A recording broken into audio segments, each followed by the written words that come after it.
I am finding that there are two very, very distinct trains of thought after a draw at Anfield. It's the Sunday Gunner. I have Ryan. Well, what's left of the puddle that is Ryan, anyway. Mm-hmm. I also have Glenn, and hopefully, I have all of you in the chat. We're going to talk about the result at Anfield. Are you jumping off a bridge? Are you riding with the team? Or are you like Ryan trying to figure out how to pee standing up or sitting down? We don't really know yet. So, yeah, let's have some fun, shall we?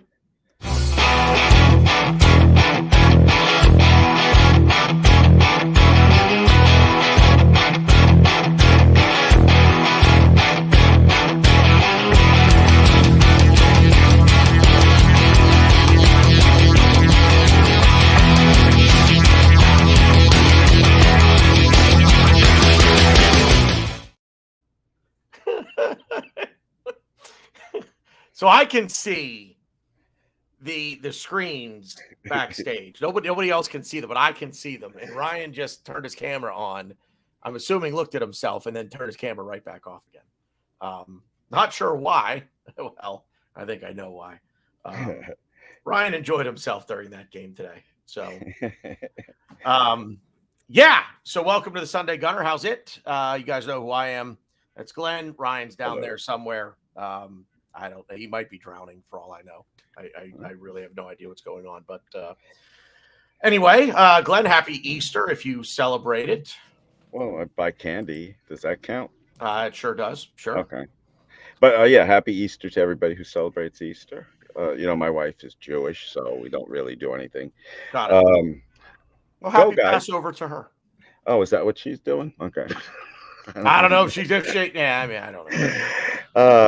What do we got there? Our players gave everything. Oh, I missed that. Sorry. Go ahead. There. Go ahead, Glenn. We could have made easy game. We were unlucky in the end. 90. That's a good attitude, right? Rade. I'm not Raid. I just what I want to hear right now. I want to hear Ryan try to say Raid's last name. Kostadinosk. That's easy. The hard part is the first. Kostadinoski. Yep. Oh, very good. Wow. Okay, so you're not that bad. All right. Yeah, but yeah, you know what, dude? I still don't know how I feel about that game because what happened is that thing we talked about like a month ago, where we have it taken from us in the last minute, where we're riding this high. I was really looking forward to going on Twitter, and it just was snatched from us. And I don't deal well with that. But for you, BG, I will be on today and hopefully not get too angry. So, all right. Well, Ryan. Wow. No, I'm all right. I'm good. Woo. My contacts are killing my eyes right now. My eyes are so teary. I'm all right. I'm good. You sure? I mean, you're power through. Just drink through it. I think that's what we got to do. Yeah. Just drink through. I tell you, Ryan, I can relate to that because I had 2 shots of Jaeger during that game. Oh, that's Glenn, it, you pussy. Glenn. That's a pussy drink? Oh, you're not allowed to. No, that's it. I said that's it too. Oh, yeah, I don't know. I do like Jaeger though. Jaeger's good. What do you got there? Oh, hey, love it. Love it. Ryan, I know you're a little tuned up. How you feeling otherwise? No, I'm good. Interesting. I mean, it's kind of annoying when people go, "Oh, it's a tale of 2 halves," and I mean, it was a tale of 60 minutes and 40 minutes. You motherfucker. Yeah, but I mean, listen, it's funny because we talked about it at length on I don't know, our last show. If we tie, what does this mean for the City game? It sucks because I did bring this up on the show also, and I'm like, it's just a stadium. Like, why is everyone so scared to play at Anfield? Mike, I fucking love you. Why is everyone so scared to play at Anfield? And like, what is this nonsense? And we score in 8 minutes. I'm like, yeah, see, what the fuck? Why is everyone so freaking out? And then, shocker of all shockers, our one emotional guy in our team that can't seem to keep himself under control, Granit Xhaka, decides to get all angry and go Mikel Arteta against Jurgen Klopp when I was in Mexico and we ended up losing the game 4-1 or 4-0 or whatever. We got wrecked. Yeah, I mean, that was the turning point of the game. I think everyone can agree with that. And it was a turning point. And you realize, shit, I get the Anfield thing. I understand it. The fans are fucking cunts. And I said to Tanner, sorry. I thought I was going to say that for later. But, yeah, I mean, the stadium sucks. I mean, it sucks to play at. And you realize when you bring kids to a fortress, that's going to happen, when things aren't going the way for, minutes at a time. You're going to get nervous. You're going to get scared. And you're just going to try to play to get the points. And that's what we did. And the kids, don't necessarily know any better. And I think that's definitely a thing that we need to learn about and learn from and get experience from and be better going forward. Luckily, we only play there once a year. So, yeah, that's it. Yeah. So it's funny because we've talked about expectations at the beginning of the season, right? Do the expectations now change based on how the season has gone? And I think they have.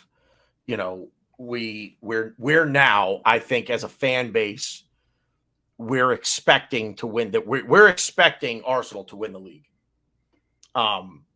Whether that's the right approach or not, I think that's where the majority of the fan base is. And now we're going to be disappointed if we don't. I think maybe that's the better way to put it. We're going to be disappointed if we don't win the league. But this game is a microcosm of that mentality. This game today is, we went in hoping for the draw. I shouldn't not hoping for it. We went in hoping to win. I think if I would have said to you yesterday, would you be happy walking out of Anfield with a draw? Would you be not happy? Not happy. Would you be content? Would you be content to walk out of Anfield with a draw? Depends what kind of draw. Well, and that's just it. Everything we have to put context with everything. So this season, as I said at the beginning of the season, if I would have said to you that with 8 games remaining, we will be in control of our own destiny to win the league, you would have bitten my hand off. Because at the beginning of the season, no one expected that. No one thought we would be a title contender. We're a top 4 quality side, but are we title contenders? I don't think anyone would have said yes. We are in serious contention to win the league at the beginning of the season. This game, you go in, you say, I'll take the draw. I want the win, but you know what? It's Anfield. It's Liverpool. We're young. I'll take the draw. But then to go up 2-0 in the first half, and you say, God damn it, we can do this. And then to get battered for the last hour of that game, the way that we did, you say, again, you go through you go through a roller coaster of emotion to say, you're here, you're pretty even keeled. I was pretty even keeled going into this game. I didn't think we would lose, but I was even thinking, okay, it's Anfield, it's Liverpool. If we lose, we're going to roll with the punches here. We go up 2-0. We go up 1-0. Yeah, we go up 2-0, and it's like, holy shit. This might be the one, and then they level, and then it just all came crash. I thought halftime would do us some good. Halftime didn't do shit for us. We may as well have not even gone back into the dressing room. We'll get into the hows and the whys and all of that, but overall, I think I'm content. I'm not angry at the result per se. I will tell you, and we'll get into it a little later, and I'm sure I'm going to catch a lot of flack for this. I'm friggin' dying to talk. Hang on. Hang on. Shut the fuck up. If I'm angry at anybody, and I'm not laying this at his feet, I'm not blaming anyone for the draw. But if there's one player that I had to single out, and I don't want to single him out, but I'm going to say this before I forget. But if there's one player that I could say, do better, be better, it's Gabriel Martinelli. He has a goal and an assist. There were, hang on. Okay. There were two occasions where he could have made a play and he chose to hold the ball. And I've said this before. He tends in moments like this to try to do it all himself. And at the end of the game, Bukayo Saka might not score. But my God, get him the fucking ball sooner than you did. And that's a matter of it's down to, and look, I get it. He's a scorer. We want that mentality. We want that attitude of, nope, I'm going to do it myself. But sometimes it's not the right attitude. That's all. I will come back to that. Glenn is like, I think Glenn might actually come through the camera. I'm like dying. Don't come on me. Glenn, I got to go for it. I got to hear it. Listening to you two has solidified me not feeling bad about this game. First of all, Ryan, and please, you give your 10-minute rebuttal when I'm done. How can you single out Granit Xhaka? Both of you motherfuckers were thinking me during that game when Rob Holding gave up that penalty. I don't even fucking want to hear it. There's a lot of blame I can't wait for what happened. There's a lot of blame to go around for what happened. And BG, when you say, would most of us take a draw? You said it yourself. Context. Would you take a draw after being up 2-0? Fuck no! So we can be disappointed, but we should have lost that fucking game. Aaron Ramsdale played like a god in goal. So that's all I got to say. Okay, here's my. I'm fine with that draw. That was a long way of saying I'm fine with. I'm not happy, but I'm fine with it. Here's my 11-minute rebuttal. I'm going to take an extra minute because you took a shot at Rob Holding. Rob Holding was the best. You know what I said last show. We're falling into the same trap. And you're wrong. Rob Holding was the best outfield player for us. I think, of course, of 90 minutes, in my opinion. I'm not blaming Granit Xhaka. I think, but I'm sorry, you're wrong. I'm not saying you, Glenn. I'm saying anyone that's wrong. If you don't think that the game switched to night and day when Granit Xhaka and Arnold Allen, or was it Arnold? That's a UFC fighter. Alexander Arnold. Oh Jesus! You TAA. Yeah. Can I ask Trans-American Airlines? Can I just ask really quick, Ryan, and then continue objectively? Do you think that Liverpool, on the run of play and the way everything went, really deserved to win that game? Yeah. Okay. They were more dominant than we were. We agree there. They were dominant for a longer part of the game than we were. Honestly, until if you asked me in the second half, give a rough estimate of how long we had possession for, just in matter of seconds, I probably would have said 45 seconds in the entire 45 minutes of the second half. It just seemed like they had the ball the entire time, and it was not fun to watch. But yeah, I think, we didn't learn from the last time we played at Anfield when Arteta and Klopp got into it on the sideline, and we were doing really well in the game. We were bottling up Mane. We were playing really well, and then they got into it. And it's funny, when I was watching him live, I was like, yeah, fuck yeah, Arteta, go at Klopp. I know Klopp's emotional, but yeah, go at him. And next thing you know, we get turned over, and that was the turning point. And I think this again is the turning point, and I think that's a problem, and that's something I learned from watching games at Anfield and learning from Liverpool fans. They're just gonna ride with their team no matter what. When we go to ground, we're getting called a cheat and we're getting booed, but a Liverpool player has nobody near him and he just falls, or Salah just flops to the ground, which he did a couple times in this game.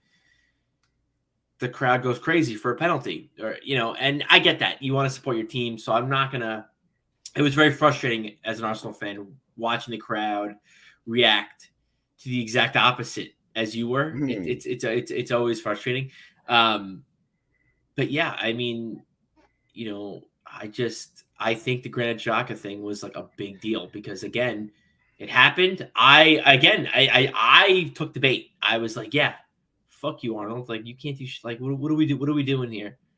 Like, I don't agree with Granit Xhaka kicking out at him after the play, but he did, and he got a yellow card for it. And I'm like, yeah, that's what Xhaka does. I was upset. I was angry. But then I then went to well, no, I'll go into butthole puckering time later, but I then was okay, cool, awesome. Liverpool then, the fans got behind the team. They started playing better and they were threatening us, and we were just like, you know what? We're up to nothing. They want to come at us. They want to do this. Okay, cool. We're going to defend, and we're not going to let him get a penalty in the box. We're not going to let him get any easy chances. Cool, awesome, great, bear dandy, and I don't agree with it. And, BG, can I just respond to something Matthew just wrote in the comments? After Holding got the penalty call, I was so pissed off. I watched the game in the room that's connected to this room. If I want to come in here and yell at Rob Holding or Arsenal, I'll come in this room and yell because they can't hear me upstairs. So after that penalty call, I came in here and I was, doing George Carlin's 7 words you can't say, and I didn't see the replay. So I apologize if he dove. Then that makes me feel even better, and I apologize to Rob Holding if he dove. So Matthew, I didn't see it. I didn't see the replay. I was so mad at him. Wait, the penalty? It's not. It's not the penalty that they missed. Yeah, it's not a penalty. It's not a penalty. Rob Holding. Rob. You know what it was? Okay.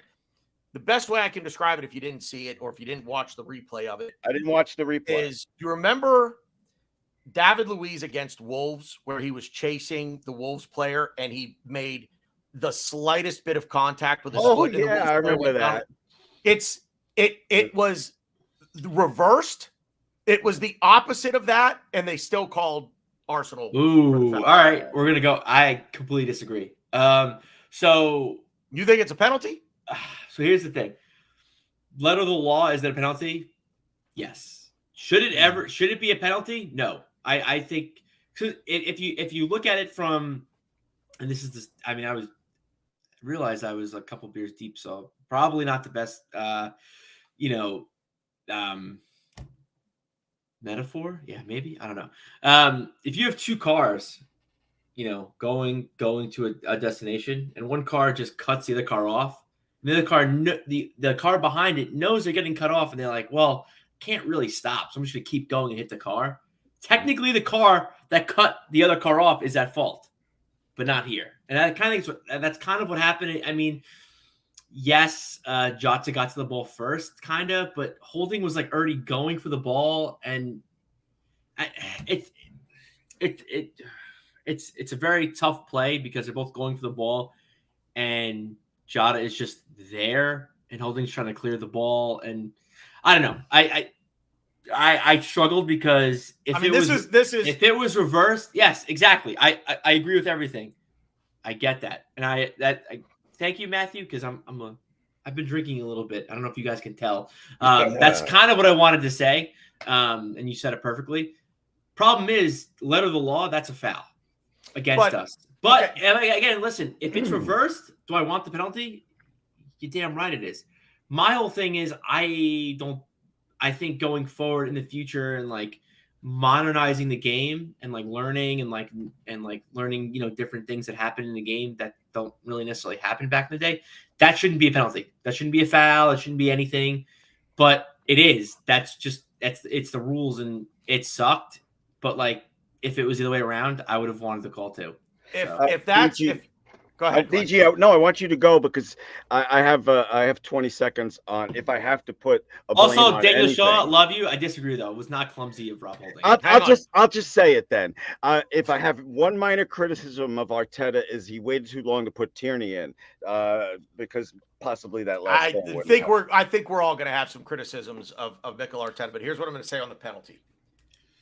If this is given as a penalty, then if I'm coaching anyone in the league, any team, I'm going to my players and I'm saying, look, you go for every ball in the box, in the opponent's box, and I don't care if you create contact, go down, because that's by what that I'm told. if you're creating the contact, if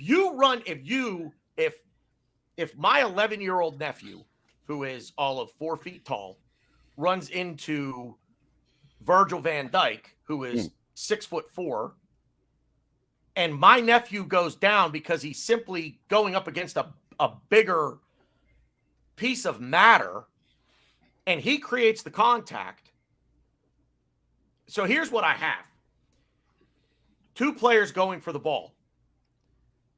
The player that creates the contact goes down in a heap, and the referee says you're down in the heap, so it's a penalty. What happens if they both go down in a heap? Well, they both went down. Holding went down too when it But happened. here's the other thing with this.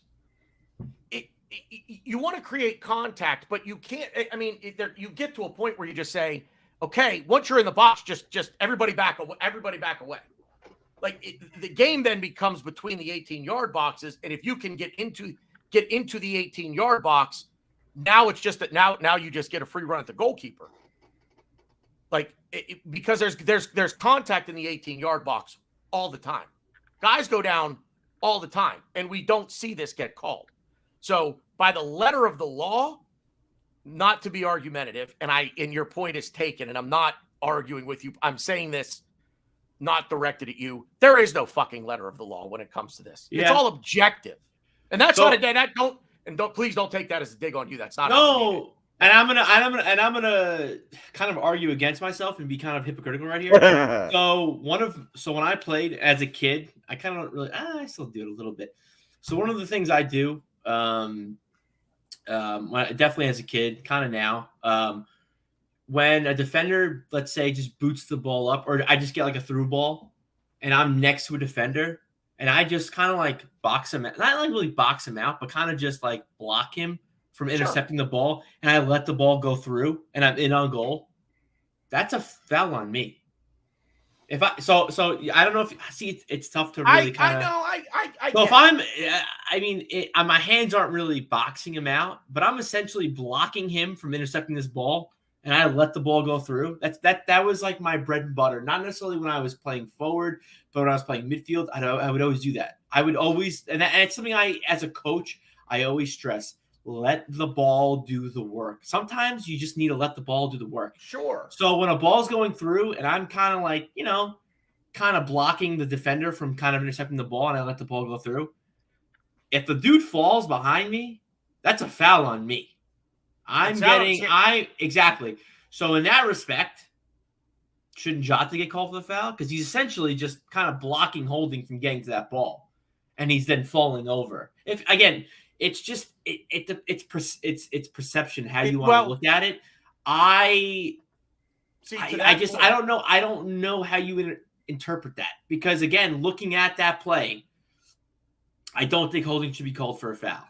But like just based on what you see, based on watching football for as long as I have and playing football for as long as I have, I get it. I get why they called it. But again, I've been called to the opposite.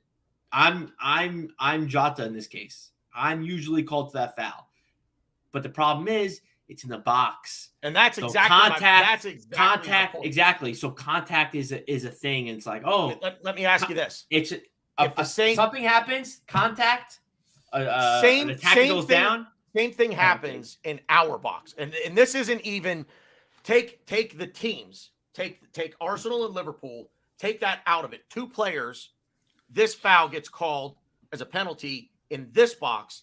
Is it a foul at the other end? Is the foul still called at the other end? Again, take the perceived Arsenal bias or Liverpool bias. Take that out of it. I don't think it's a foul at the other end. I think it is, but I think it's to the other team. So go ahead. I just wanted to say that the way I try to stay sane is that, and I know you guys agree with this first part, if it's a foul outside the box, it's a foul inside the box. Yep. The problem is the officiating in the Premier League is so awful. So we wind up with, conversations about this. It's really hard to for me, it's very frustrating. So I just let you guys kind of talk it out when we get to this. See, to me, this isn't, I think at first glimpse, okay. And look, The one thing that I will give referees across the world in any sport the benefit of the doubt with is they're making calls in real time. They're watching a game that we watch on TV from a very wide angle. You really can't appreciate the speed of it. Even being at a game and watching live, you don't appreciate the speed because you still have this wide angle view of it. You're not on the field in the middle, in the thick of it. So, I think I'm going to give Paul Tierney a little bit of a benefit of the doubt, if you will, and say that as you watch the replay, you look at it, there's got to be a foul in there somewhere. That looks like a foul to me. And he gave what looked like should potentially be a foul. My problem with it is they never go to the monitor. The guy on the field made the call. See, I don't want to. Don't they review all those? Don't they review all those plays in the box? Upstairs they do, but they don't call the guy on the field should get. Okay, look, guy upstairs buzzes the guy on the field, says, "Go take a look at this. We're not sure. We're not sure. Go and take a look at them. Go and take a look at the monitor. Well, watch that's it the problem. You're the one that made the call. Wait. So go watch it back, and if you go watch it back and say, did I make the right call? Don't let the guy upstairs say, hey, dunce, you screwed up. Or and again, I don't want to have a VAR talk because that's the last thing you need to talk about. That's all I'm going to say on it. This is the problem, and it goes back to I guess the problem with VAR. Or this is what VAR does. VAR is there to tell Paul Tierney you fucked up. You fucked up. Overturn it. But did he fuck up? Like, yes, no, I don't know because again, like you guys all saw me argue with myself. But was there contact? Yes. Was it in the box? Yes. Okay. Yeah. No. Like it's almost as if no, it is if. Well, they fuck up all the time, VAR, but the VAR officials have a checklist, and it's just okay. Is there contact? Yes. Does the attacking player go down? Yes. Is it in the box? Yes. Okay. And did the ref call it a penalty? Yes. Okay. We're not overturning this. And it's discouraging because I want to say almost every incident is just unique in its own way. And this is a very unique incident.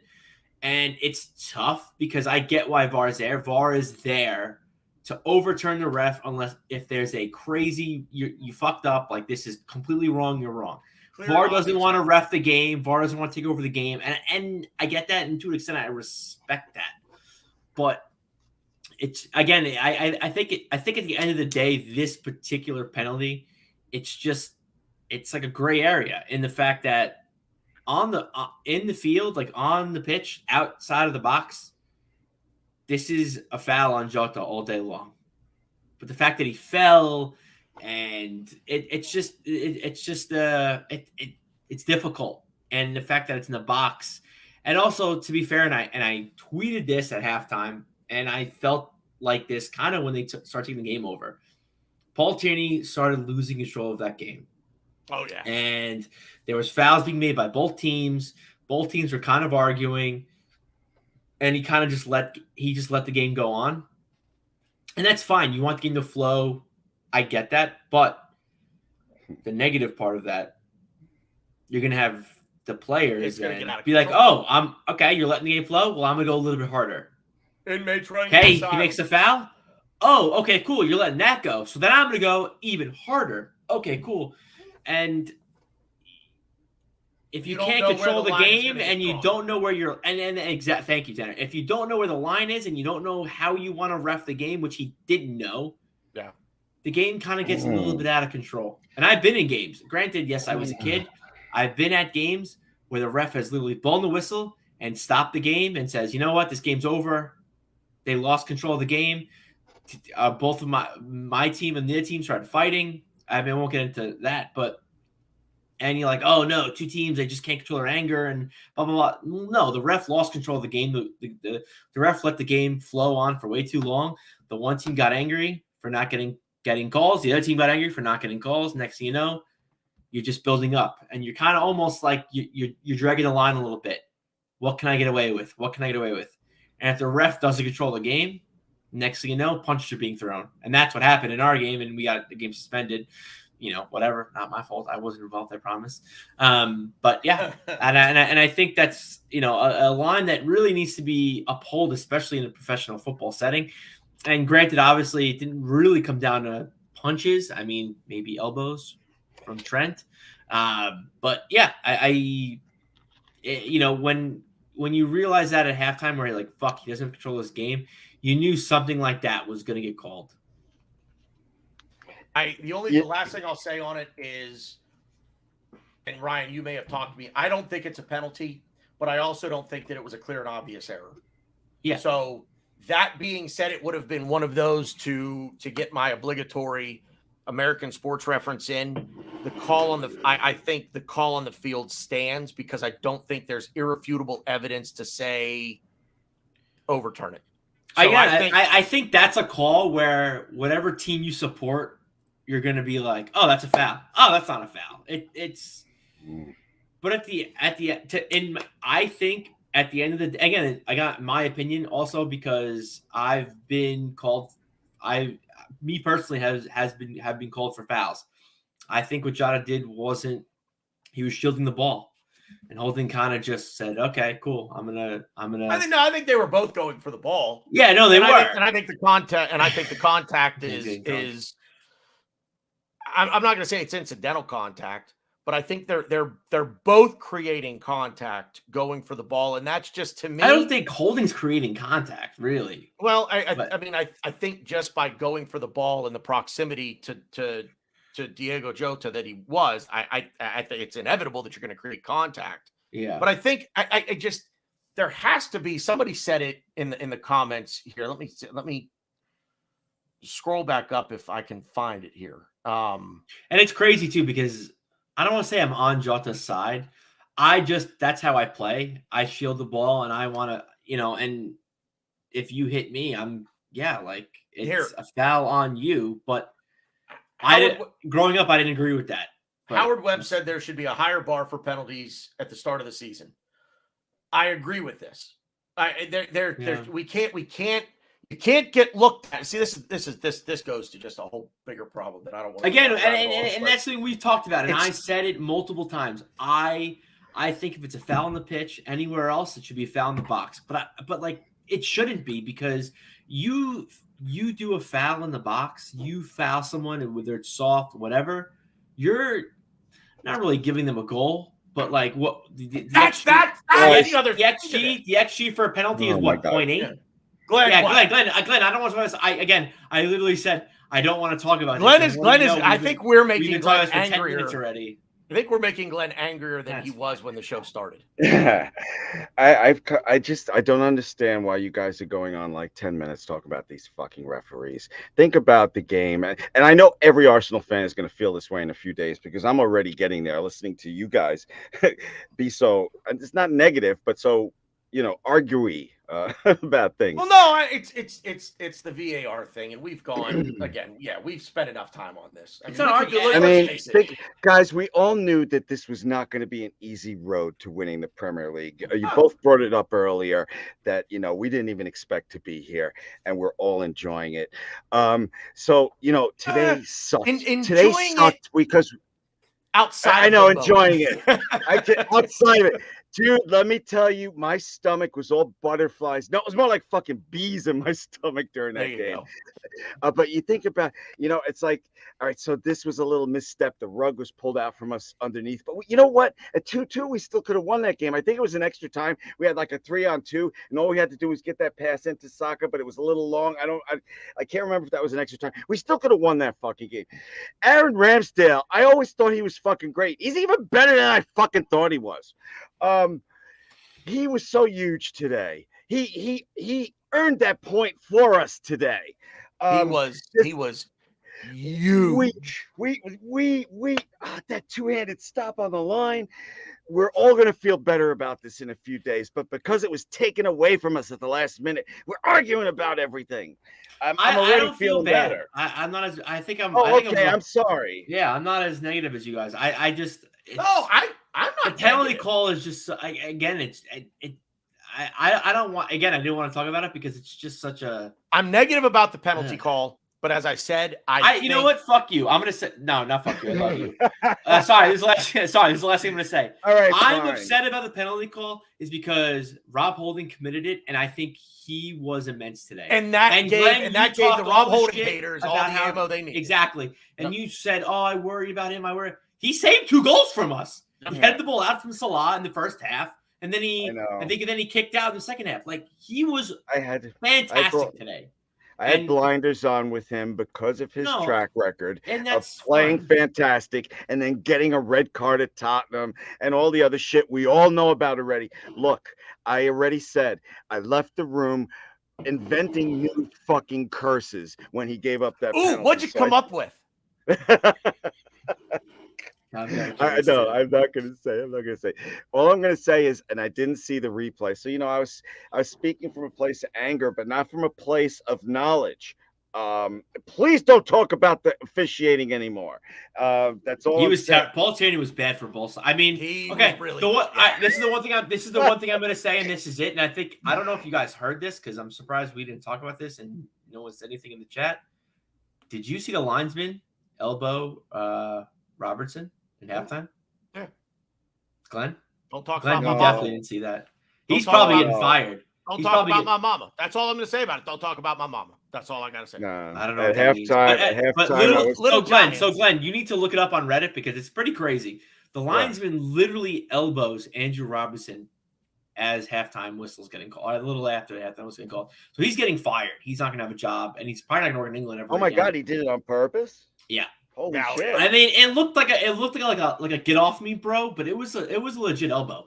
Elbow is up, man. Elbow is up. That's 2 minutes for elbowing in the NHL. No, it is, and that's crazy. Granted, if you elbowed Robertson in the fucking at halftime, you think you would maybe give us a few calls in the second half, but he didn't. But whatever, he can go fuck himself. Dublin, hang on, Dublin. I need to know what this means.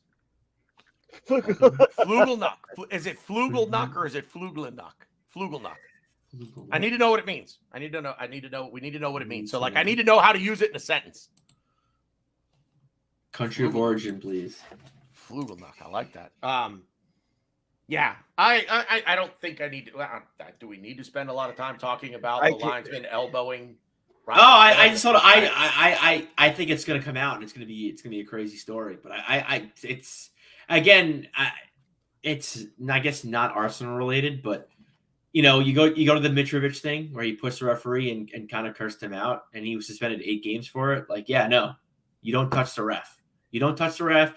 You really shouldn't curse the ref. You could disagree with him, but you kind of gotta be as professional as possible about it. But it's the same way the other way around. An official shouldn't be touching a player either. It's kind of the golden rule. It goes both ways. You treat how you would like to be treated, as they say. You don't go out there and say, "Oh, as a player, don't put your hands on the official." Well, this ain't fucking WWE, man. Don't. Yeah, I guess be putting his hands. I guess I brought it up to distract us from the penalty because I didn't really want to talk about the penalty anymore. But I just think it's crazy that happened, and I just. At the end of the day, I want the officiating, and that includes obviously I said officiating, not refs. I want the officiating, whether it be the refs and the linesmen, everybody, VAR. I want them to literally be just looking at Pornhub the entire game. I don't want them involved at all in the game. The more you have them involved, the more. Ryan, why are you so obsessed with officiating and VAR? Why? This is obsessive compulsive. How? It's getting obsessive. You just keep talking about it. I just don't want them involved. That's all. And it sucks that it had to come to a linesman elbowing a player at halftime. I think I'm sorry. I think it's a big deal. So yeah, let's move on, please. Glenn has his pants in a pan. Why? To Matt's question here, why did we struggle to gain control in the second half? Scared. Young team, a lot of pressure, intimidating crowd, and Liverpool. I'm looking at their squad. I'm like, wow, I can't believe that they're in 8th place. They can turn it on, and we all talked about this. Every freaking preview show on YouTube talked about how Liverpool can turn it on, and they turned it on. we're not a dynasty right now, but we played a team that is when they play their game, they're one of the best teams in the world, and they turned it on today. We should have lost that game, but thanks to everything we talked about previously, we got a point, and I'm slowly getting to that point now where I'm like, okay, let's move on. And guess what, Glenn? You're not going to move on because I'm going to be the sole reason why you're going to be so upset that you podcast today. Because I could not disagree with you more. I don't think Liverpool turned it on. I think we kind of were just like, oh fuck, we're at Anfield, we're kids, we don't know what to do. We're up 2-0. What do we do? And we kind of just we just crowded inside the 18, and we let them kind of have their way. We were just scared. We were nervous. We didn't know what to do. Holy shit, we're up 2-0. And then again, fuck, I keep saying Arnold Allen in my head, whatever. But Xhaka and TAA getting into it, it's just like, oh fuck, like we're at Anfield. What do we do? And we kind of just got into our shell and just kind of was letting them get all the balls outside the 18. We were doing a lot of one-on-one defending, which I fucking did not understand at all. When they played the game, Martinelli was kind of playing zone defense. No, Martinelli, you go with Zinchenko. You help Zinchenko double team Alexander-Arnold. No, he didn't. And then Alexander-Arnold, Megs fucking Zinchenko, and that's it. And granted, yeah, Zinchenko should not be challenging him there. He should just be, to be fair, Zinchenko should be playing zone defense. To be fair, you're saying that, yeah. But I just think we let them kind of have the ball. I mean, again, I'll go American. Fuck it, because we're an American podcast. But when you're watching a team play zone defense in basketball, they just, all right, you want a 3-pointer? Yeah, fucking go for it. We don't care. We're gonna be there. We're gonna get that rebound, and that's that.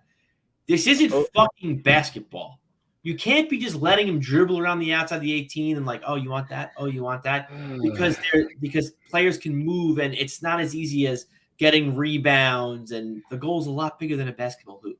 So I don't understand our 1v1 defending and our I guess you'd call it a zone defense after the 18-yard box. I think we just, again, goes back. We were just very scared, nervous, and that's what happens when you have kids at Anfield. And am I upset with the team? No, I think we played well in the beginning of the game, and we should have won the game in the first half. But it's a learning experience, and we're going to get better for it. And I think that is going to be our hardest game out of the last games that we have left. And that includes the Man City game. Okay, I don't know if look, we can all nitpick. James just made an awesome thing that BG had up there before. My nitpick is bad, yeah. My nitpick, and I don't think you guys would disagree with this. Maybe Tierney could have came on a little earlier for Zinchenko. It would have solidified that defense over there where we gave up that tying goal. But that would be my little nitpick. But everybody, even you, Ryan, taking too long to do it, are making great points. So I'm gonna split the middle with both of you.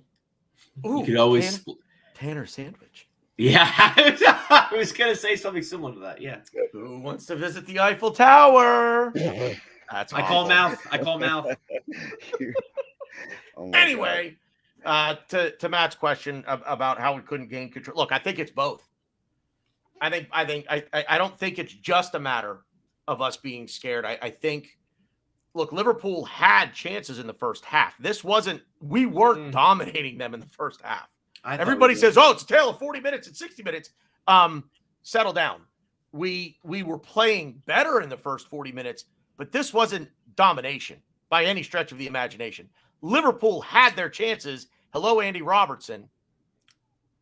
There was and they said that when I watched the highlight, there was no way he's scoring that goal. Ramsdale cut the angle off. There's no. I'm not saying he's scoring, but put it on net. Make Ramsdale make the save. He butchered it. Okay? Can I ask? I'm sorry. Go ahead. Let me. So I think Liverpool grew into the game as time went on. And I think as they started growing into it, we started to shrink away. And I think both things are true. And by the 60, 65 minute point in the second half, we were hanging on for dear life. It was inevitable that they were going to tie, that they were going to level the game. It's damn near. I can't believe we didn't lose. To be honest with you, the way if we play probably another 10 minutes, we lose. Honest to God, we lose. The only time I wasn't nervous was when we were up 2-0. I'll admit it. I'm like, wow, this is awesome. They are even better than I thought they were. And I started, playing around my phone. So then Liverpool scored. I said, game's time to look at the, and I'll watch for the rest of the game, eyes glued to the set. But that's what sucks is a lot of us thought, wow, this is awesome. Holy shit. And at the last minute, it hurts so much. And that's what we're all dealing with right now in different ways. But in the end, I told you, I'm already starting to feel better because I see a lot of positives in this game. I'm sorry, I do. Well, I mean, I think the first positive that you take away from this game, and probably the only positive you need to take away from this game is, again, young team that when was the last time we won at Anfield? Arteta played a full 90 minutes.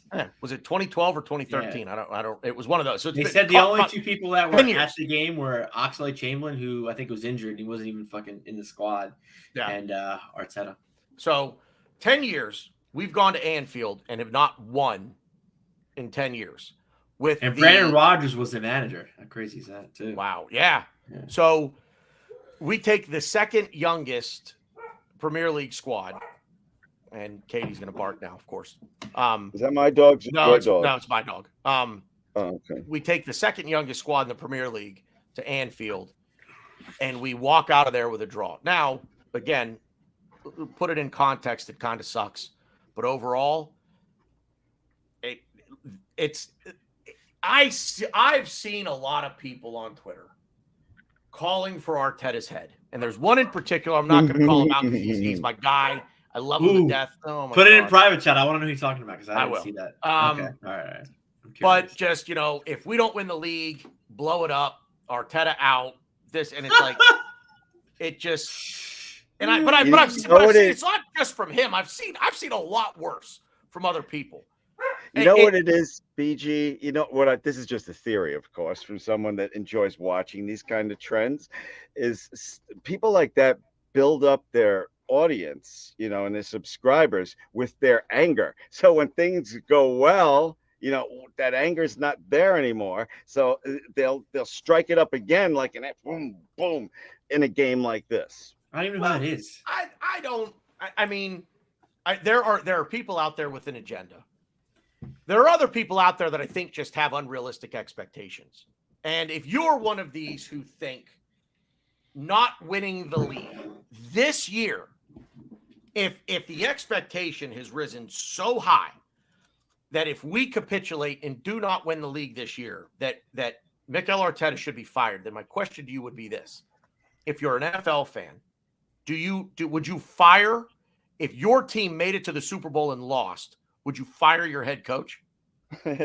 Now, things are a little different. There's understand in American sports there are playoffs, and the best team for the entire season can lose in the first round of the playoffs. Do you fire your coach? You were the best team for the majority of the season.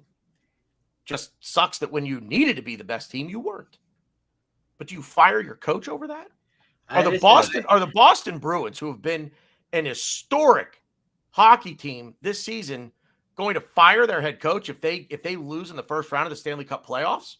I don't think it all depends. It all depends on the personality of the owner. Real quick, Ryan, because I know you're going to be long. Argument. No, this is a very personality of the owner. Like the Chelsea owner thought he could just buy his way out of trouble, like Manchester United tried to do. And you mean that it hired Lampard again? Go ahead, Glenn. I'm sorry.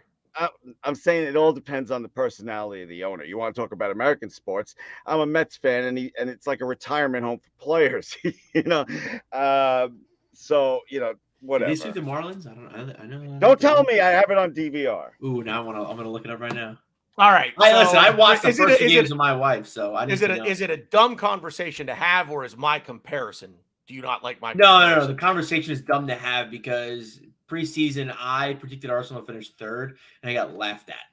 I said Arsenal will finish third. They're going to have a surprisingly good season, despite what people say, and I got laughed at and said I was crazy. and how we're lucky to get top 4. We just missed out on top 4.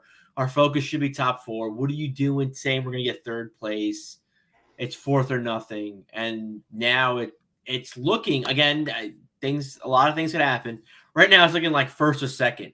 So who's the fucking idiot now? And that's why I don't want to have this conversation of people being like, oh, if we don't win the league, we should never return fired. Like, I got laughed at for us finishing 3rd. And now if we finish 2nd, and we get fired, it's like, you're just go support the New York Yankees, go support the Lakers. Oh wait, they're both trash now. You're a bandwagoner, and I don't have time for people like that. Right? How does Ryan survive on social media? Ryan, how do you survive on social media expecting people to say, you know what, Ryan, you were right? Okay, no one ever fucking does that ever. That's why I don't really talk. I don't really tweet that often. Ooh, go ahead, Beachy. I just had to say that.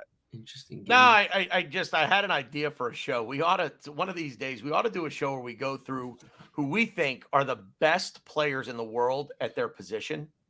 Not the best players in the world, but who's the best striker in the world? Who's the best midfielder in the world? Or who are the best 3 midfielders in the world?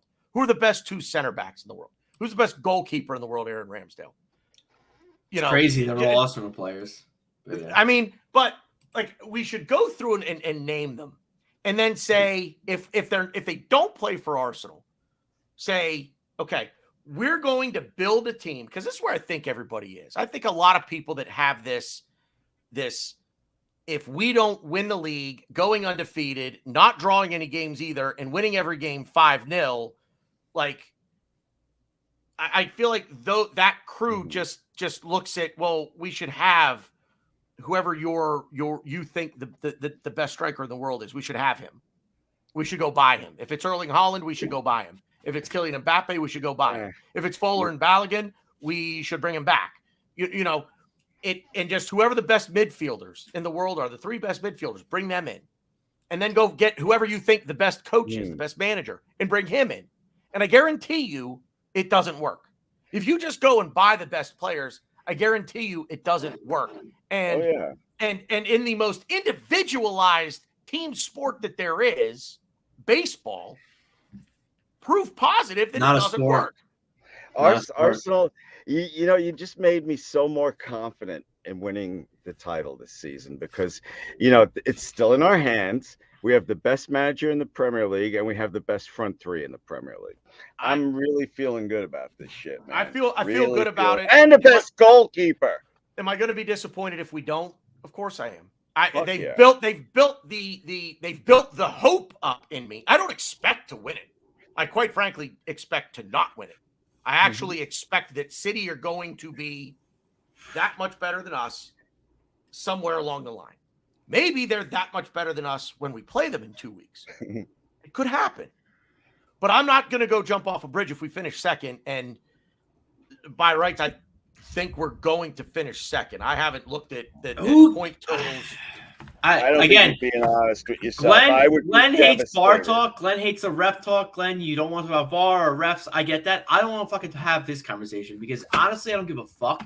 When we talked before the season started, we were like, Champions League or bust. We just want Champions League. It's all we want. We're building this team up. We're the youngest team in the Premier League. Oh, I'm sorry, Southampton. You want to be the youngest team? Cool. Guess what? Go back to their championship. We're the youngest team in the Premier League. This is great. Let's just get Champions League and build. Thank you, James. I know. Again, it's the same with the WhatsApp group I'm in. I don't really talk much.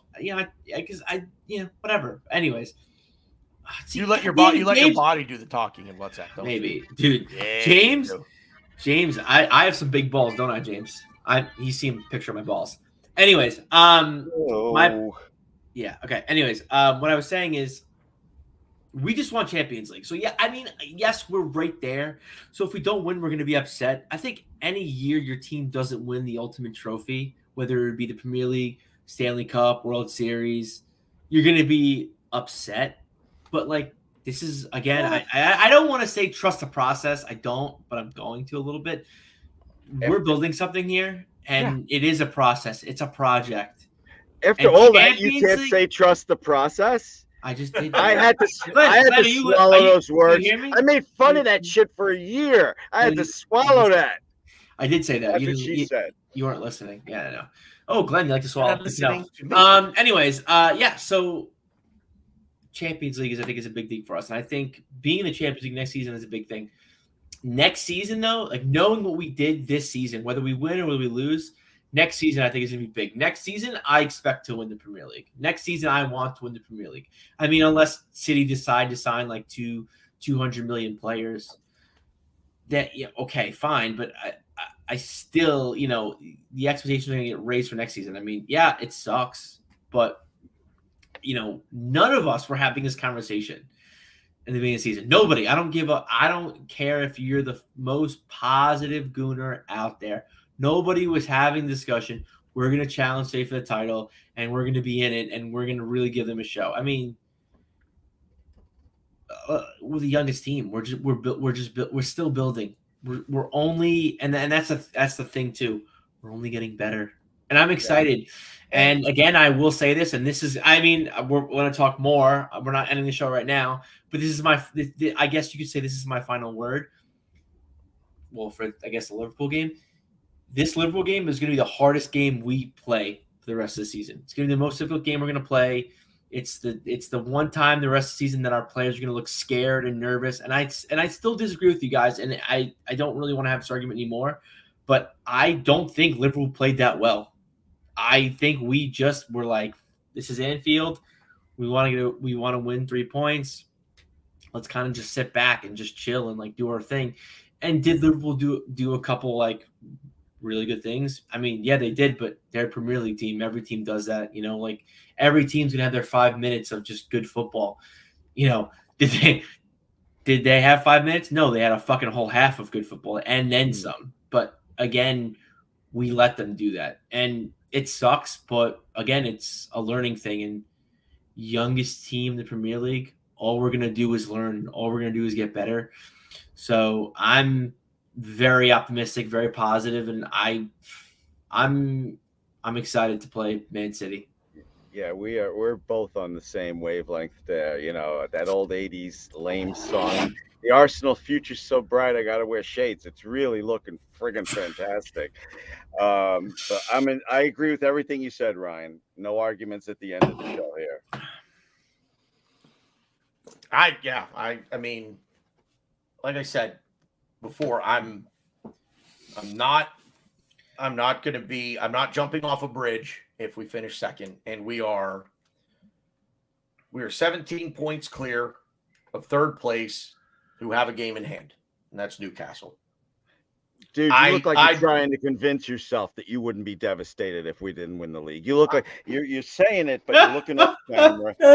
And you're just I'm looking at my I'm looking at my phone. No, I'm looking at my phone. Fine. But tell him, Glenn. Tell him. You would be devastated.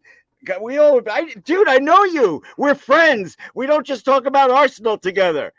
You would be devastated. I don't think devastated is the right word. I just don't. I don't think that. I don't know. Devastated just to me implies, doom and gloom and woe is me. No, I'm not. I'm not going to feel that way. I just don't. I don't think. Disappointed. Yes. Devastated. No. I'm going to clip this part of the show and hope that I never have to show it. I mean, like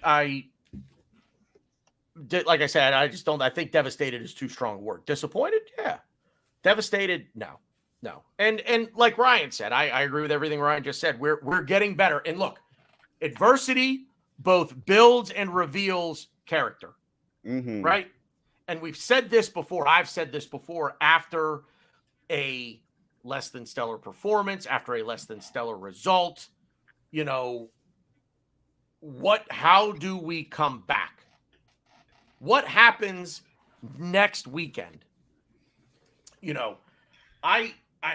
So do we go out and shit the bed against West Ham? Is this the wobble that everybody keeps talking about? Is this, because I think we went through it already, to be honest with you.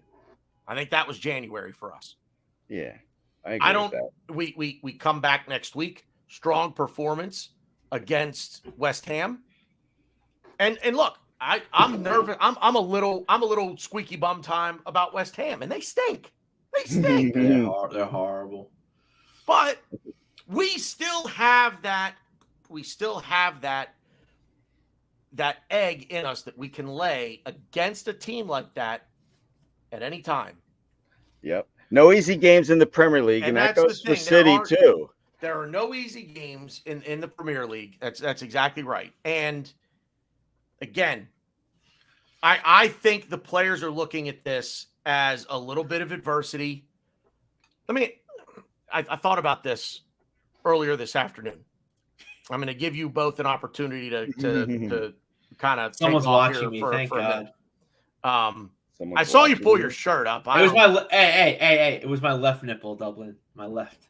Wait. I don't know what's going on here, but I showed my left nipple. It's a nice nipple. I know you showed your nipple. It was a nice nipple. No, we're gonna burn Washington D.C. to the ground. You know that. No, I guess or we're at least gonna do our best to drink them out of booze. Something I want to talk about, and I kind of already did my last word for the Liverpool game, but I'm going to talk anyway. I don't really care. My wife's going to start bothering me, so don't talk too long. Oh, right. All right. Well, then, wait, hang on. Let me go. I wanted to ask a question, so let me go back to this, and you and I can finish. So write down your thought and hold it. I already have it. Yeah. All right. Good. So we're not going to lose it. After the game, you're Mikel Arteta. You go into the dressing room. What do you say? Glenn, go ahead. I want you to. You're not gonna like my answer. I'm sorry I didn't put Tierney in earlier. I don't know what I would say to him. I would say that was a fantastic effort, guys, against one of the best clubs in the world, and we'll just fix what we did wrong. That's all. I wouldn't lay into them. No way. A young squad. They performed a hell of a game. We went up 2-0 at Liverpool. I'm proud of the boys. And I would tell them that too. I'm proud of you boys. Mm. You want to go, Ryan, or you want me to take it? No, I wouldn't say I was proud of them, but I would be positive and just be like, hey, this is, essentially this is a learning experience. You went, in so many words, you say you went to Anfield. We were up 1-0. We played our game. We did really well. And then it got to physicality. And we kind of hid, and we kind of got scared, and we tried to out-physicalize them, which we never could have. Why try when you have Partey, you have Zinchenko? Like, we're not going to be physical. We never out-physicalize. I don't know what the fucking word is, but we're never going to be more physical than the other team. That's just not how we play. Yeah, it's fine. We're never going to be that. And that was something that I wrote. Then, funny enough, that's kind of what I wrote down that I want to talk about later without Glenn. I was shocked that, we were up to nothing, and Liverpool were like, "Hey, let's throw a bait. Let's just be assholes. Let's just push. Let's just shove. Let's get the team Let's get the crowd. Let's get the crowd, being dicks and just calling the Arsenal cheats and like booing. Gabriel getting hit in the face with the ball and like Jesus getting nibbled in the back. Let's just boo that, and we'll just push him and shove him and be dicks." And we were like, okay, and they did that to us, and we were like, "Oh, they can't do that. We're Arsenal. We're top of the league." And then we started kind of pushing back, and Granit Xhaka did just that. He pushed back. He got into Alexander-Arnold's face. Why? We're up to nothing. Keep your fucking cool. Get back. We're up. I just again like and the thing that gets me more upset is it's our veteran player that took the bait. Oh, here it goes. It's our veteran player that took the bait in Granit Xhaka, our one of our leaders. And I didn't think Xhaka played that bad, but he was a catalyst for our downfall, essentially. And taking the bait at Anfield, being the youngest team in the Premier League, we just need to play our game. And I wrote that literally in capital letters. We need to play our game. Who the fuck cares who has a bigger muscle? I don't care. I just want to win the game. Something. I want 3 points. It doesn't matter. And we tried to show who's I hear. Dick, Can you guys hear me? I don't care. Yeah. Listen, Real quick, I'm proud of the boys today. It was a great effort. Everything we talked about sucked, but it was a great effort. And I just want to end on one thing. I don't know if you guys saw that little Aubameyang thing that happened. He talked shit when he left, right? Someone asked him about it today, and he said he already apologized to everybody at Arsenal. It was just in a heat of the moment thing that he said. And I was mad at Aubameyang for a long time, but he stepped up and he apologized, and I thought that was really cool. That's what I want to end on. I really got to go, guys. What? I thought that was a great story, dickhead. No, what, it wasn't. I don't even know the fuck you're talking about.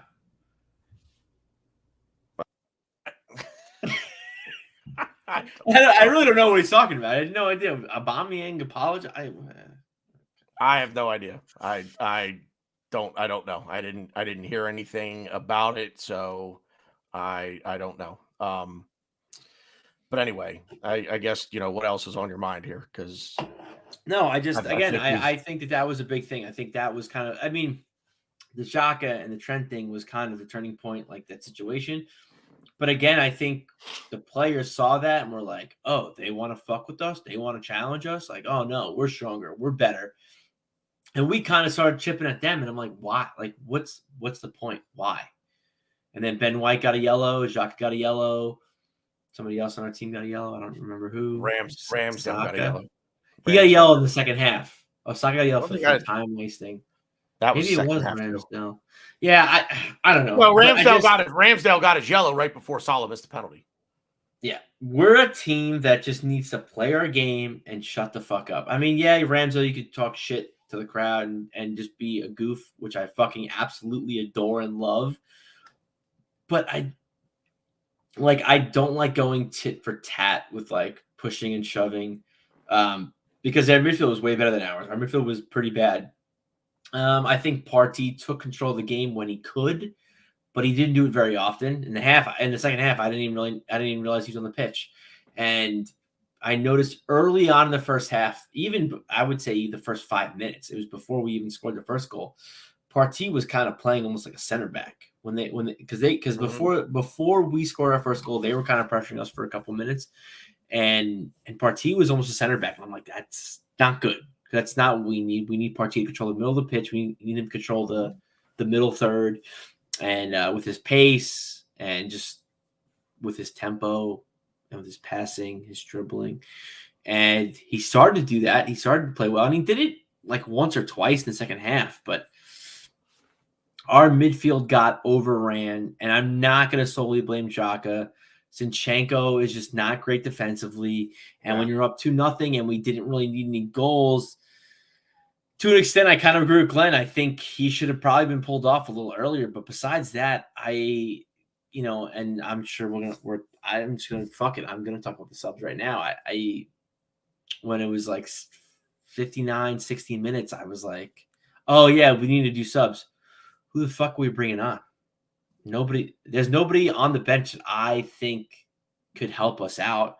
Because who are our defenders on the bench? Kivior. Tierney was the only option. I'm like, Tierney's got to come on for Zinchenko. That's it. Everybody else, I don't want Jorginho on. And everybody knows I have a hard on for Smith Rowe. Don't want to see him on. Don't want to see Vieira on. There was like really, like you could bring Xhaka off because he looked kind of temperamental. But then again, who do you bring on? Do you bring on fucking Tierney to play Xhaka's role? I actually did say that because I was just like, I don't really know what else to do. No, you bring Tierney on. For Zinchenko, no, you'd bring Tierney on for Xhaka. You'd move Zinchenko up into Xhaka's role, and you'd keep Tierney back. That kind of solves both problems. When you think about it, it makes you stronger defensively, and makes you a little bit more dynamic in the midfield. Because I don't think Xhaka ever really got to the game that he's played, especially the game he was playing at the beginning of the season for us. He had a couple good passes, and that was. He had a couple of good passes, but he was getting very advanced at the beginning of the game, and then really after by the 35-minute mark, he was just kind of hanging around on that left side and wasn't really doing much. And I'm not again. That's not to blame him for anything. I disagree with you. I like the fight. I like not the retaliation, but I like it, but we always lose it. Well, and that's we the never thing. win. Like we need never to win it. We need to be smarter about how we do it. I love being a cunt on the pitch. I love it. I love pushing and shoving and talking shit. I love it. But when we don't win, it doesn't do anything. At that point, I think what Xhaka needs to do at that point is just go laugh. Go up to Alexander Arnold and be like, ha, ha, ha, ha, ha, ha. Look up at the, point to the scoreboard. Yeah. Just do shit like shit house that way. Yeah. No, I agree. Because we're not, that's the thing. We're not that physical side right now. We don't want to play that way. And I never wanted to play that way. And I think I think teams, especially someone like Liverpool this season, with the season that they're having, I think that's what they want to do. I think they want to bully us, and and for the last 60 minutes today, that's what they did. The subs thing, Kivior was a mistake. That Arteta was scared. That's why he brings Kivior on. He's scared. I literally said out loud, stroke, I'm having a stroke when I saw him on the sideline. I was like, what the fuck are we doing? Yeah. But to be fair, I get it. Like Firmino came on for Fabinho a couple minutes earlier. Like I understand why he did it, but like you're gonna give this. Has he? Wait, did he? No, he started Europa. Right? He's never played Premier League minutes, right? You're gonna have a guy that's never played Premier League minutes for us play 10 minutes at Anfield. Yeah. His first Premier League minutes. You're gonna have him at Anfield? Are you fucking nuts? And I get it. Like he knows the players better than we do. He trains with them day in, day out. He talks to them day in, day out. Like I get that. But like from our point of view, and I'm sure everybody's point of view watching the game, you're going to bring on a guy's first 10 minutes. Let's take away what the score is. Just you're bringing the guy's first. You're bringing on this guy for his first 10 minutes in the Premier League at Anfield. Yeah. And he's not playing for Liverpool. Right. I think the thing, and to me, I guess I'll dig a little deeper here. If I'm Tierney and I saw that, I'm like, oh, all right, that is my walking papers. I'm out of here. Yeah, I'm out of here. I mean, yes, Tierney did come on. I get that, but too little, too late. I just, I get it. Kivior is a center back, and Tierney's a left back. I understand that. Well, not really, because I still think Tierney comes on before Kivior. I would rather, and I'm kind of yelling at myself right now because it's kind of what I said to Glenn. Like, I'm not blowing it up for one player, but I'd rather play Tierney at center back than Kivior. Again, at Anfield, last 10 minutes. We're not talking about like for like, or you're bringing on center back. I want Kieran Tierney over Kivior in the last 10 minutes at Anfield. If it's anywhere else, I get I sort of get it. Like, okay, like I don't know how to feel about it. It's at Anfield, and no, I go back to taking Xhaka off. Xhaka,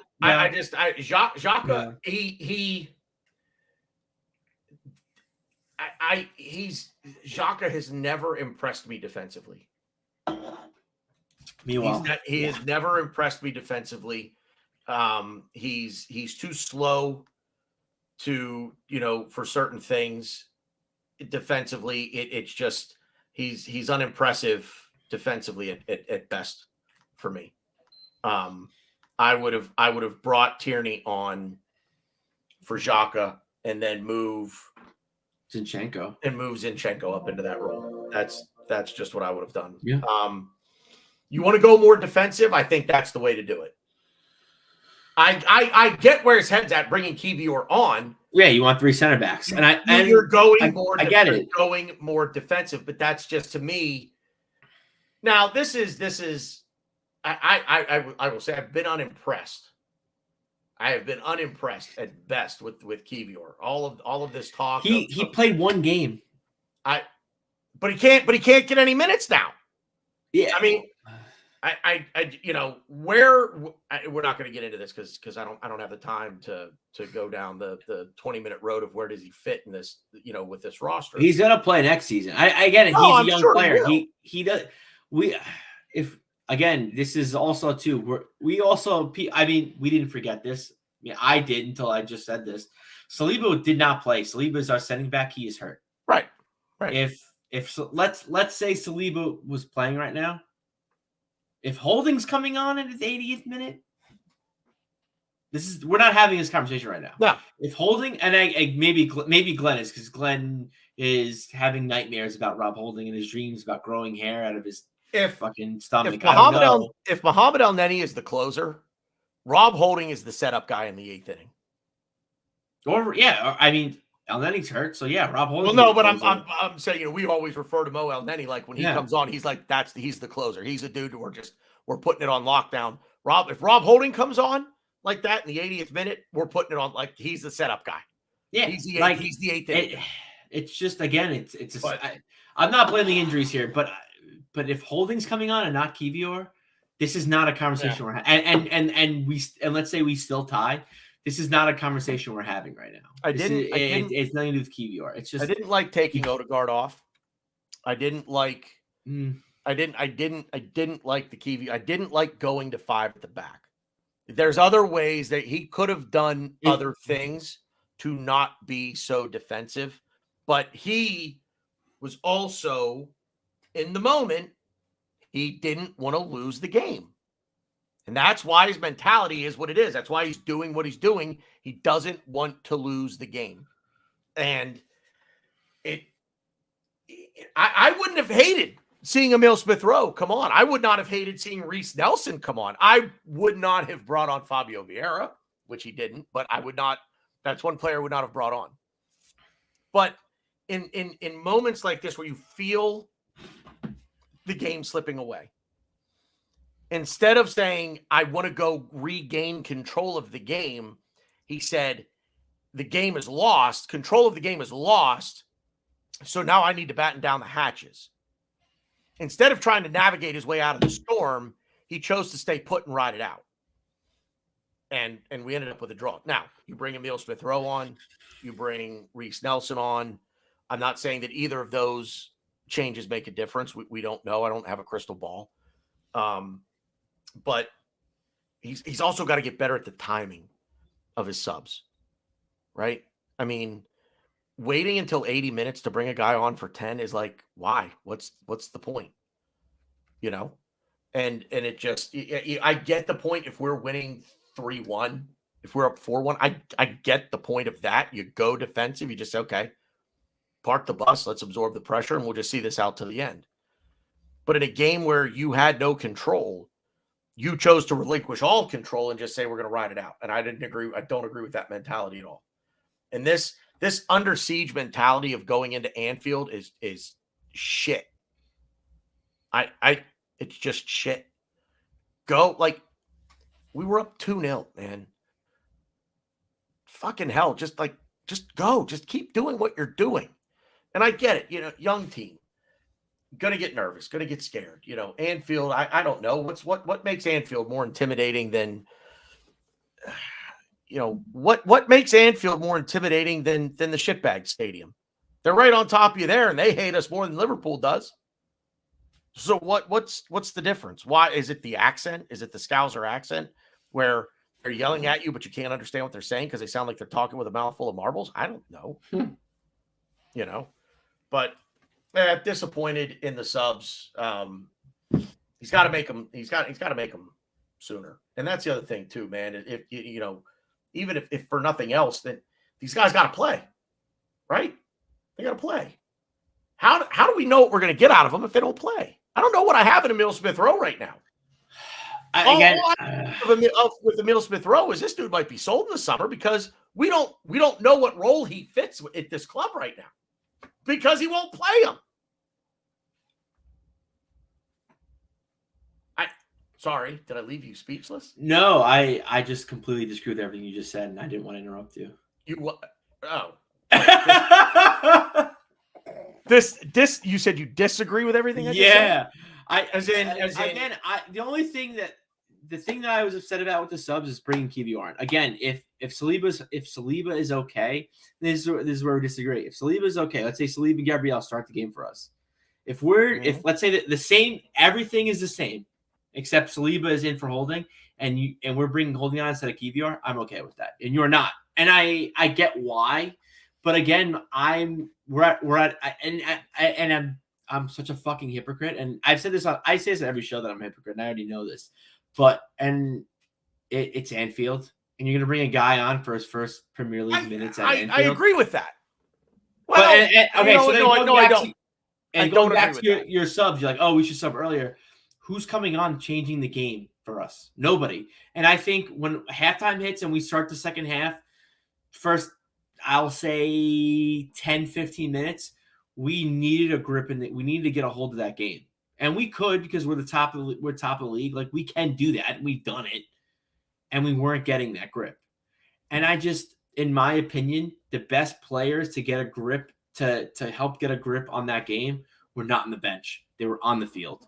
So I think we should have wrote it out. And when it didn't work, we were like, okay, this isn't happening. We're not getting control. Liverpool have the possession. Like, we're fucked. Like, what do we do? What do you do? And again, if I'm Arteta, I'm like, all right, yeah, bring Holding on. Oh, fuck. Holding's already out there. Saliba's hurt. The only defender I have is Kivior. I mean, you have Tierney. But my criticism is you bring Tierney on. But again, Tierney's technically a left back, so I get bringing Kivior on. But, like, again, it goes back to I don't want to bring on so my whole issue and my whole thing is you're bringing kids to Anfield, and they're all nervous. They don't know what to do. We just want to hold on for the win. You're gonna bring on another kid to shore up the defense for his first minutes in the Premier League. Right. Like, no, you don't. Like, you have to. But that also goes to you're going to give 18 guys a shirt, right? Every match day, you're going to give 18 guys a shirt. You've got to trust all 18 of them. He doesn't trust the guys on his bench. He doesn't play them, so he doesn't trust them. I think he just trusts them less. It's not about not trusting. I think he just trusts the guy. But in a moment like this, you say, who could you bring on to grab control of the match? And you say everybody that you would want to bring on is already out there. But this is going to be a problem that we're going to encounter again. So this is a live and learn, hopefully, situation for Arteta where maybe he says, okay, maybe I do throw Emile Smith-Rowe on out there for Granit Xhaka. You know, maybe going. I just think that giving up, we gave up. I mean, there's no other way to put it. Arteta waved the white flag. Arteta did not. In Arteta's eyes, he will tell you he did not give up. Of course. He will say, "I brought on Kivior because we needed a defender, and I wanted to go 3 center backs. I wanted to go 5 back. You know, this is back 3 back. This 5. Is our only center back on our bench. Right. I mean, you could say Rue Walters, but he's I think he's a center back for the academy. I don't know if he's right back or a center back. I think he's a center back, but like he's the only guy that's coming on. So like I get it, and again, you're training with players every day. You're liking players. You're getting to know players. So like, it's almost to say to me, Arteta is almost too close to the project. He's too close to the players to where he's like, oh yeah, Kivior, such a great guy. He's awesome in training. He's a great defender. He's good with the ball at his feet. He knows what he's doing. Yeah, well, training is in Anfield, and you're gonna again. It's all like outside stuff where you're gonna bring on a kid for his first 10 minutes of Premier League football at Anfield. I mean, it doesn't get more nerve-wracking and worse than that. I know you'll disagree with me on this. Yeah. But if we're well, I don't know, maybe you won't. If I pose it a certain way, you might not disagree with me. But if the mentality is go more defensive, we've got to get more defensive. We've got to lock it down because they're coming and we can't stop them. I hate that mentality because that's what he's thinking, right? If he says I have to go more defensive, he's thinking if you say why, the answer is going to be because right now we can't stop them. We can't regain control of this thing. And he tried, and tried, but he could. He gave the team what 40. When did he sub Trossard and Kivior on?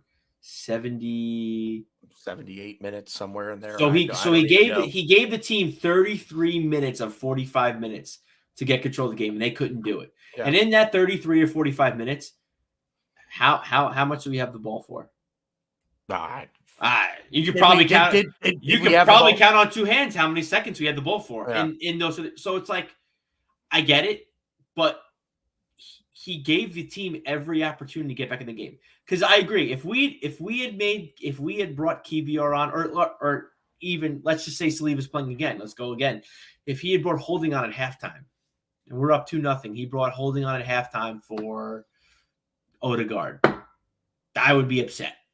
I'd be like, "Oh, you're gonna stir up the defense at halftime? Like, what do you like? What? Like, yeah, our last 10 minutes were not great. Like, they were getting back into the game, or no, it was 2-1 at halftime. What am I saying? So let's say it's 2-1. 2-1 halftime. They're getting back into the game. Like, you're gonna shore up the defense at halftime? Like, come on, give it a few minutes. He gave the team 33 minutes to get back in the game, and they couldn't. So at that point, you're like, well, fuck. I gave the guys over a half hour to get in the game, and we can't get this, and we can't get the ball. So I got to bring the center back on. Here's the rub to what you're saying. I gave those guys the opportunity to get back in the game. But those guys are better than the guys on the bench. That's why the guys on the pitch are. I mean, I get it, but again, you know, I'm going to go back to Emil Smith Rowe, where and not to start the conversation of what do we do with him, but he can't get minutes. He can't get on the field, and I don't know why. Now, I again, we're not going to go down that road, but what LL Cool James just said, not their entire back four, because Konate, for whatever reason, somehow seemed to avoid all of the cards today. But he played well. He did play well, but I think there were a couple of instances he could have seen a yellow card. But so if we consider Fabinho, if we just say, a back four and Fabinho. Okay, so my question to you and James is, who are our runners going at them? I don't think Emil Smith Rowe is a runner. I don't think Trossard is a runner. I don't think Vieira is a runner. They're great players with the ball at their feet. They're great players with possession. They're great players that could pass the ball. I mean, the only player that we have like that would have. I mean, if that wasn't Reece, on the field, was Reece. Yeah, Reece. So bring Reece on. Bring Reece on for Odegaard. Like, who you bring Reece on for? No, I exactly. Honestly, in the moment, I'd probably bring Reece on for Saka. The way that Martinelli was playing and the way that Saka was playing, I probably would have been. And here's another thing. But you're bringing off again. Like, I don't want to go. You're bringing off Saka here. Like, but what? Okay, answer me this: why is that a bad thing? Why do people? And I see this all the time. You can't bring him off. My question is why? Because again, he's not he's not immune to having a bad game. And I love him. I love him. I don't want this to be a bash Bukayo Saka. But he's not immune to having a bad game. He's also not immune to being taken out of a game in terms of being marked by a defender. And he's also not immune to just having his legs under him for 95 minutes. Or in a case like today, 100 minutes exactly. Right? I mean, bring on a fresh set of legs. It's not necessarily to say, okay, I'm taking Bukayo Saka off because he's having a bad game. I'm going to take Bukayo Saka off because I want Martinelli on the left. I want Reece Nelson's pace I want pace on the wings to be able to run at defenders. And I'm just simply making a change on the right side instead of the left side.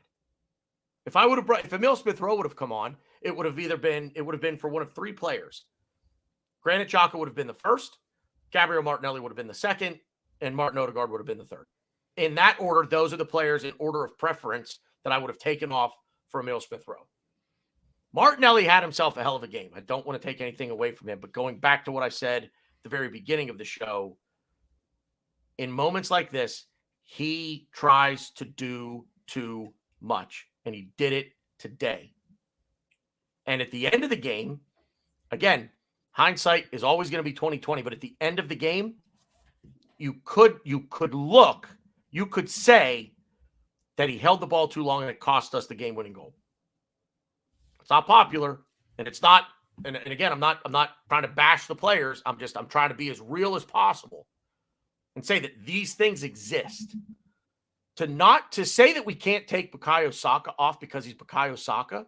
Did Thierry Henry never get substituted? Did Dennis Bergkamp never get substituted? I'm actually very curious how many times he got substituted. But I mean, again, in a situation like this, I think, as James said, their back line, 3 of the 4. And on that right side where Andy Robertson is playing, now granted, to him he's on the left, but on our right side, Andy Robertson would have gotten abused by Reece Nelson. He would have gotten abused by Reece Nelson at that point in the game because Robertson's not going to come off. Klopp isn't going to sub Robertson off because I have no clue who he's going to put on that he's going to say is going to do a better job than Robertson in that situation. And again, I don't want this I'm not trying to pump Reece Nelson's tires specifically, but I mean, he's the only one that comes on the bench. He's the only one on the bench that I would classify as a runner. And yeah, the one thing I'm gonna say about Saka, and I guess this is gonna, again, I'll be a hypocrite to myself from last show. I think he's the front man in this band. I think Arteta recognizes him as the leader. He's the singer. He's the guy. Sure. And on top of that, I've said this on multiple shows, and what I want for Easter, happy Easter, everybody. I don't think I said happy Easter. Happy Easter, everybody. To you, Tanner, to everybody else in the chat. What I would like to say is what I'd want for, I guess, for Christmas, but Easter can be Christmas, I guess, right? I want a what's the word? We could like remember like dates and everything, and like photographic memory. I want a photographic memory because the amount of times that I have said that Saka was so bad and he just can't get anything going. He loses the ball. He has terrible passing. And then like the 80th minute, 70th minute, he scores, has a very good assist. He creates he could have a 3 out of 10 game and just be dog shit and just create magic for like 2 seconds. Bukayo Saka and for this game, that's all it would have took. 2 seconds. This is Bukayo Saka. I said this so many times. And it sucks because as a team that is going to be in Champions League, a team that is going to be fighting for the Premier League title for many, many, many years, I do not ever want to rely on those 2 minutes of magic from Bukayo Saka. Right. Because I would like to think of us as a band with no front man, as a band that, we talked about it last show. We have 14 players that have scored goals. And we want to be Van Halen. No, I'm not. No, I don't agree with Glenn. I don't want to be. We want to be Van Halen. It doesn't. The lead singer doesn't really matter. It's the guys behind him that are going to make the band. That's what I mean. Yeah, but I like. Okay, fair. But yeah, no, except for that third, whoever that third dude Van Halen was awful. Yeah, was it? I don't even know his name. Because nobody knows. But yeah, no, I want us to be a well-oiled machine. I want everybody to contribute as much as they can. But the problem is, I think we always like low-key, like, because let's face it, we're all like our front 4 interchangeable. We talked about it last show, and they all can do stuff, and it's great and it's awesome. But I think, like in the back of Arteta's mind, like deep down in his soul, like in his gut, he's like, Saka, no matter what. Bukayo Saka is his guy. No matter what, he could pull something out of his ass. Yep. Gabriel Jesus. Nah, he's great, but no. If he's having a bad game, no. Trossard, no. Martinelli. Bukayo Saka is usually one of 2 things. He's either hours of brilliance followed by moments of disappointment, or the exact opposite. Or he's hours of disappointment followed by moments of brilliance. I think he's door 3 too. I think he's more. I think he could also have an amazing game and just be amazing. Period. But yeah, I agree. I mean, but there are times where he's having himself one hell of a game, and you look back on it and you think, but there was that moment where he could have made it. He could have made it 3-0 right there. Yep. You know what I mean? And that's little shit. My only point to this conversation is, he should not be relied on so heavily by anyone in the organization that he is deemed within a match, within that 90 minutes, that he's deemed untouchable. Yeah. Got to leave him on. Can't take him off. But and that's the problem. He's done it so many times where he's even in a shitty spot, he's not playing well, and he pulls something out of his ass. He's done it so many times for us that it's just like. But even if he's, even what if today's that game? Even if he's having a brilliant game, say he's having a great game and he's bagged 2 goals and we're up 2-0, but we're starting to lose control a little bit because I think by the time Salah scored the first goal for them, I think control had slipped away enough to a point where we were just waiting on halftime, and then we came out and we just couldn't get it back.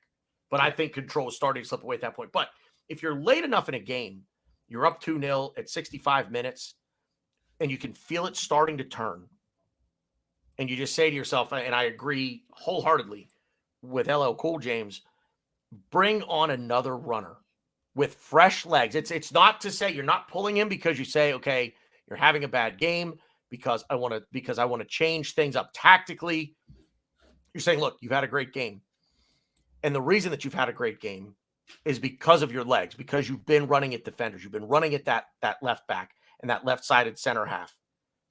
But I'm going to bring somebody on who can do the same thing, maybe not to the level you can do it, but I'm going to bring on a Reece Nelson because he's got the pace to do the same thing. So sub-wise, I think Arteta lost the plot on subs today. I know why he brought on who he brought on, but too little, too late, and I don't like the mentality of it. So on that note, need to run. I am going to give you a final word, though, so make it a good one. I just hope we learn from this, and it's going to be our hardest game, and I hope the players realize that, and I hope Arteta says that to the players and just say, you know what, we're going to learn from this, and next season when we go to Anfield, we're going to be better, and we need to just play our game and not take the bait in going tit for tat. West Ham is a new challenge, and we need to look forward to West Ham, and we need 3 points at West Ham, and it's the same thing. Take one game at a time, and West Ham next Sunday is it's going to be a good one, and I hope that we could take advantage of a struggling West Ham team. The most important game of the season is the next one. There it is. That's why we work so well together. Final word. I'm not jumping off a bridge over any of this. It's a point. Does kind of feel like we dropped 2 points, but it is a point at Anfield. We're learning. We're getting there. Also, I don't know if I said this earlier. I'm so sorry to interrupt. Shout out to Ramsdale, man of the match for me. 100%. Yeah. He was in all of this, we really didn't talk much about him. He was it's funny enough when they came up with the stats, he only had 4 saves. It felt like so much more. Yep. He was amazing. And shout out to Ramsdale, and I still love Bernd Leno, even though of his comments for the documentary. And I still love you, Bernd Leno. But yeah, Ramsdale, man of the match. He is he is very good. And I love Ramsdale. So yeah. The last thing I'll say, if you guys have, and I love James, taken note of the message at the bottom of the screen there, scrolling. I did put the link to the GoFundMe for Kenzie in the description of the video. If you feel so inclined and would like to drop a donation to her veterinary bills, we would be so very grateful to you for that. Thank you so much to anyone and everyone who has donated to that cause. We are still not out of the woods yet, but we are hopeful to get a little bit more time out of her. So that's pretty much all I got. Mikey Hers, James Johnstone, Daniel Shaw, Dublin Gooner, YouTubes. Matt DeSouza was in there. Raid was in there at the beginning. Nudran had a couple of comments for us in there as well. I don't think I missed anyone, at least as far as comments are concerned. Think I got everybody. There. So thank you, everyone who stuck with us, watched live, drop some comments. We appreciate it. Everyone watching on the replay, thank you all very much for getting this far. We went a little long today. We will be back Thursday with Loose Cannons. And then again next Sunday with the Sunday Gunner after the West Ham match. Hopefully it's a little bit more positive, or We're just talking about another 3 points and maintaining the lead at the top of the table. So that is it for us. Thank you, Ryan. Thank you, Glenn. We are going to get out of here. If you celebrate, happy Easter wherever you may be. And if you don't, have a great rest of your Sunday. We are out of here.